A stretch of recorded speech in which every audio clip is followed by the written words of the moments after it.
Today is July 23rd, and I'm out looking for mushrooms and about any edibles actually. And I come across a wet area, and I was over here taking pictures of that moss. Look how beautiful that is.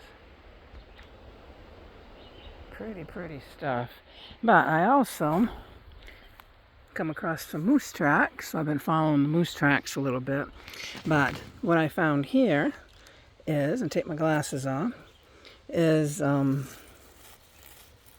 Goldthread. And if I pull this back, you can see the yellow roots. That's why it got its name. And this is a great anti-inflammatory, anti-pain root. And it's kind of glossy. It's an evergreen. You can dig this up in the wintertime if you know where to look for it. And the roots are really shallow. So it's really bitter. And I've done some videos on this before.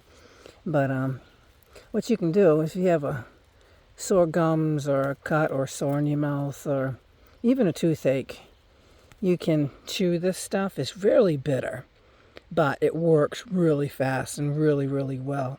I've bitten my cheek before, really bad, walking in the woods, and I actually navigated for 10 minutes to a spot where I knew I could find some of this stuff, and I took a couple rocks and I mashed it together, made the root into a pulp, and then tucked it onto my gum, onto my cheek, where I bit it, and it took the pain right away. And I actually harvested a few roots to bring back to camp with me. It works really well, and I use it for several days because I really did take a chunk out of my cheek.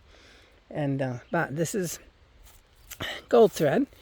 You can see its characteristic 3 cluster of leaves like that, clusters of 3, somewhat glossy, and you can find them in damp areas, usually near stumps in the moss, and they're really easy to dig up. All you do is push your fingers underneath and pick it up, and you can harvest 3 or 4 inch roots, and you only need a few, but it's good if you dry it as well, and you can use it throughout the winter if you need to, or if you're away from a patch, you can't easily access it.